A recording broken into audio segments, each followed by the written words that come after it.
Pankaj sir classes में आप सभी का एक बार फिर से स्वागत है।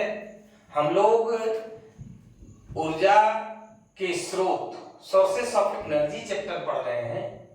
इस चैप्टर का आज तीसरा क्लास है। पिछले 2 क्लास की वीडियो को देखने के लिए डिस्क्रिप्शन में लिंक शेयर किया गया है, आप वहां से देख सकते हैं।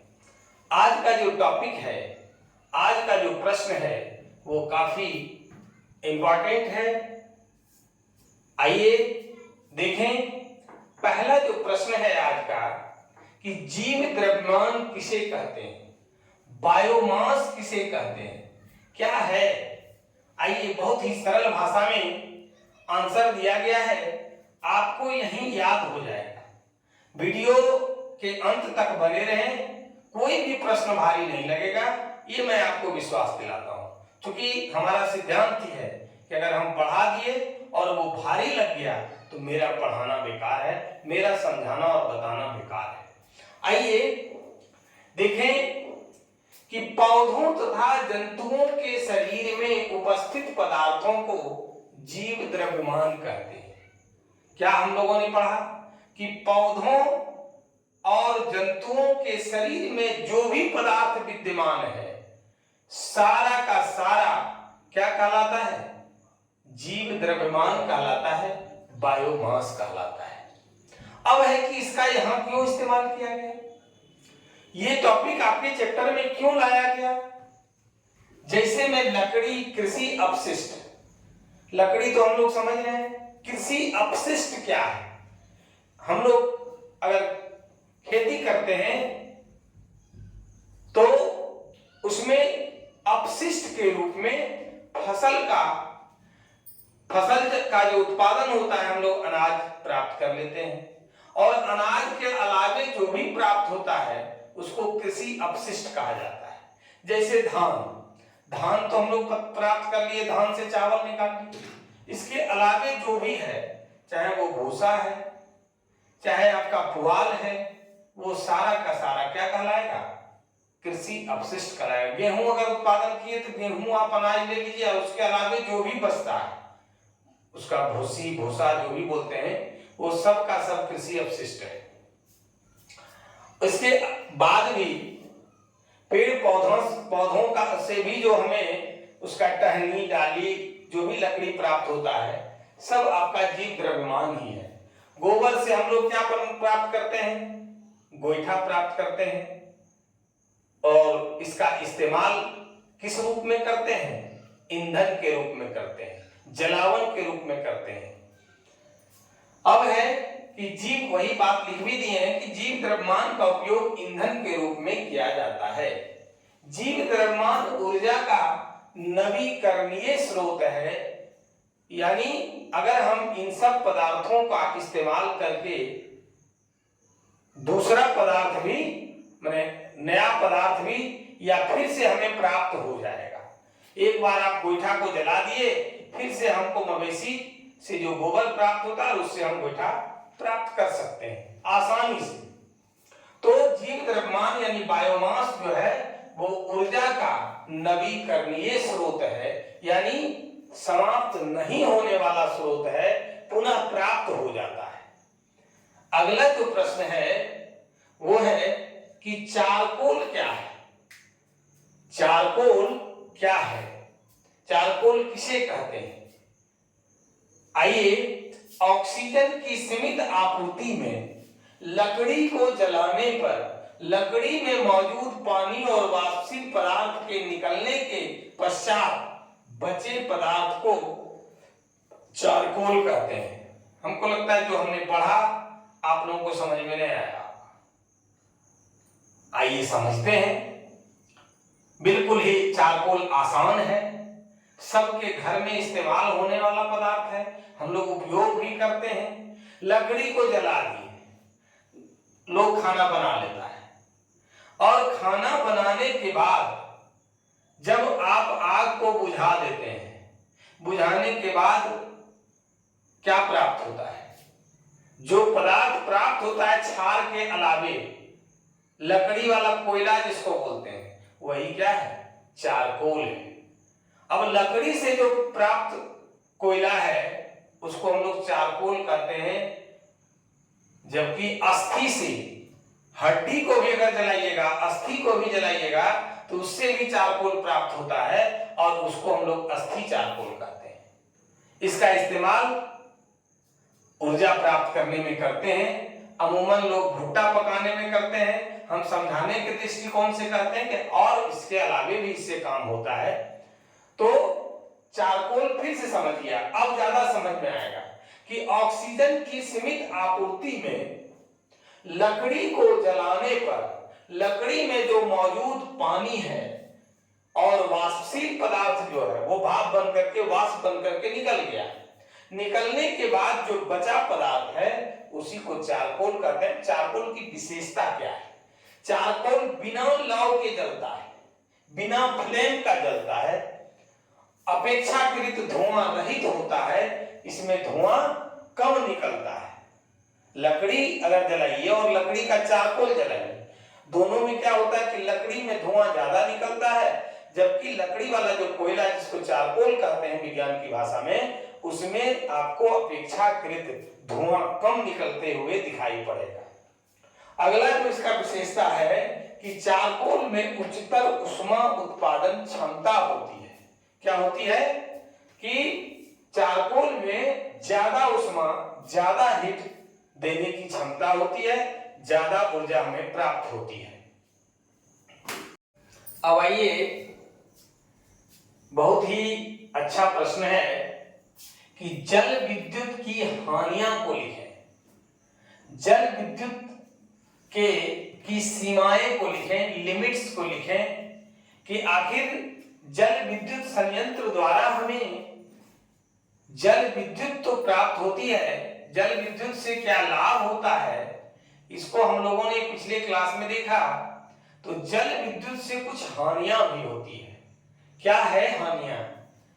तो जल विद्युत जो संयंत्र लगाया जाता है, बड़ा बड़ा जो बांध का निर्माण होता है बहुउद्देशीय परियोजना के अंतर्गत, पिछले क्लास में बहुउद्देशीय परियोजना पर भी हमने चर्चा किया था, हम लोग सीखे थे।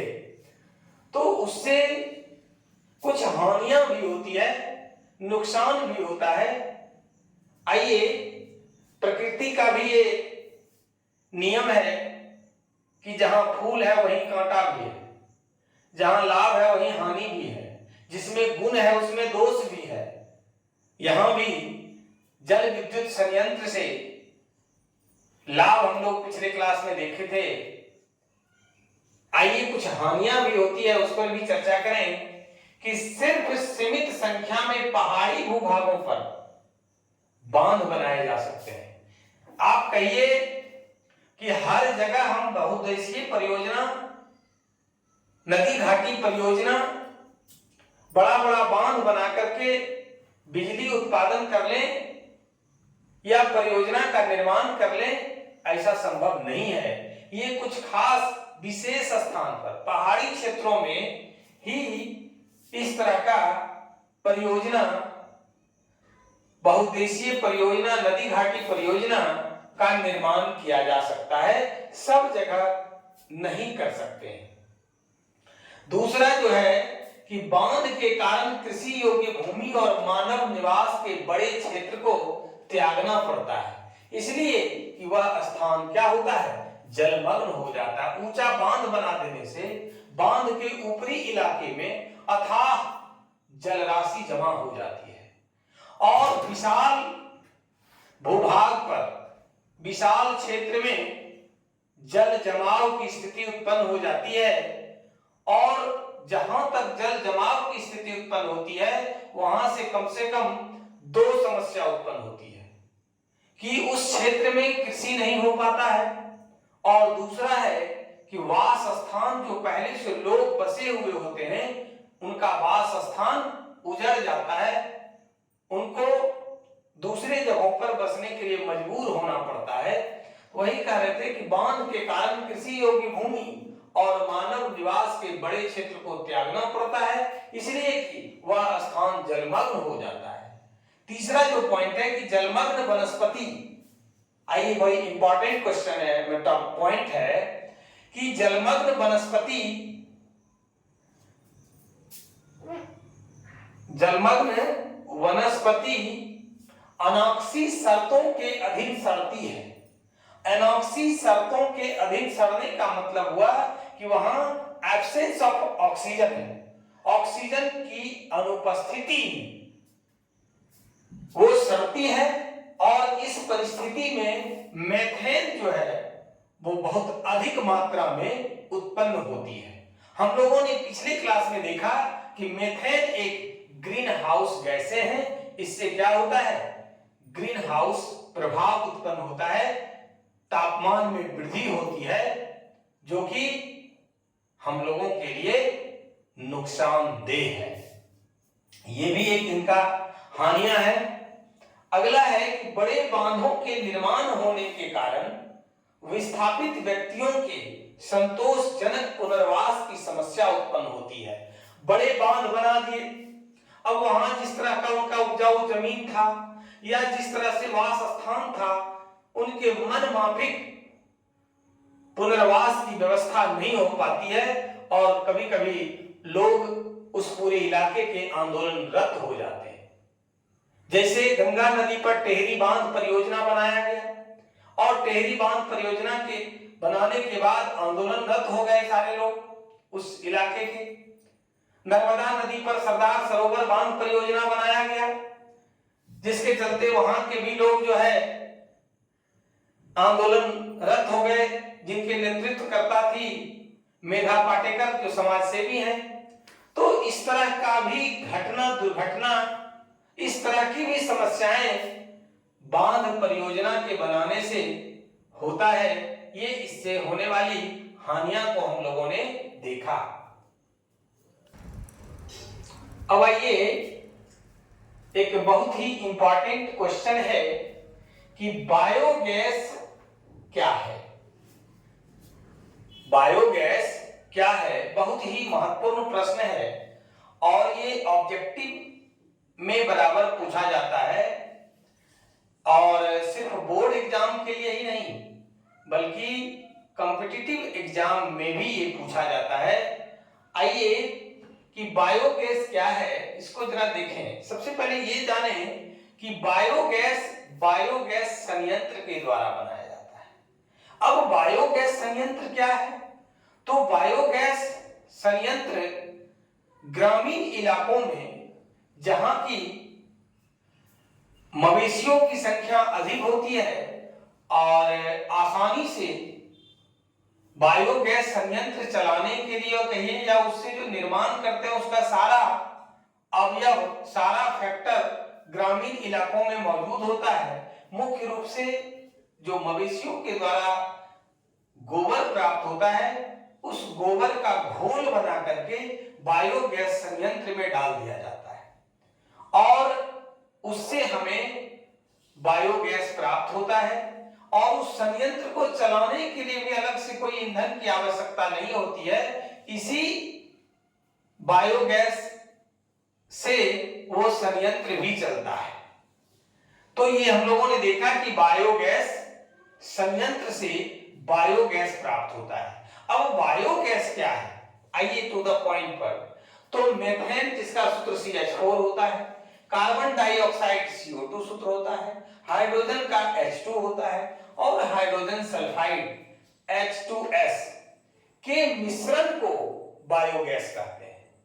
हम लोग सीधा सा लैंग्वेज में लिख सकते हैं कि CH4 plus CO2 plus H2 plus H2S बराबर बायोगैस। याद रखने के लिए सबसे आसान तरीका है। आपसे कभी कभी पूछ देता है कि बायोगैस का कंपोनेंट कौन कौन सा है, 4 है, 3 गायब रहेगा,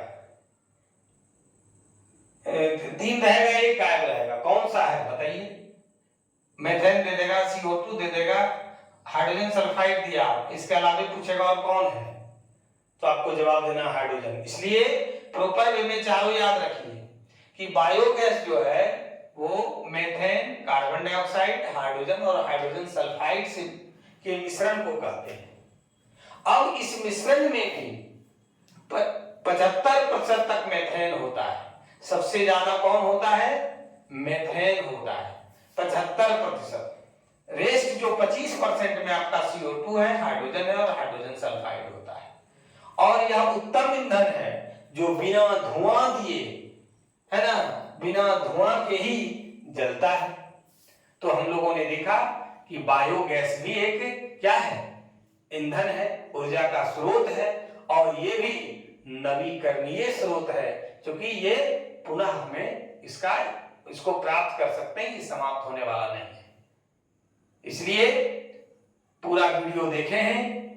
आपको अगर वीडियो अच्छा लगे तो लाइक और शेयर जरूर करिए, अपने दोस्तों तक जरूर पहुंचाइए। जो लोग चैनल को अभी तक सब्सक्राइब नहीं किए हैं, सब्सक्राइब जरूर करें। सारा विषय की तैयारी 1 बाय 1 करके आपको दी जाएगी, कोई भी टॉपिक भारी नहीं लगेगा। आज की क्लास में बस इतना ही। धन्यवाद।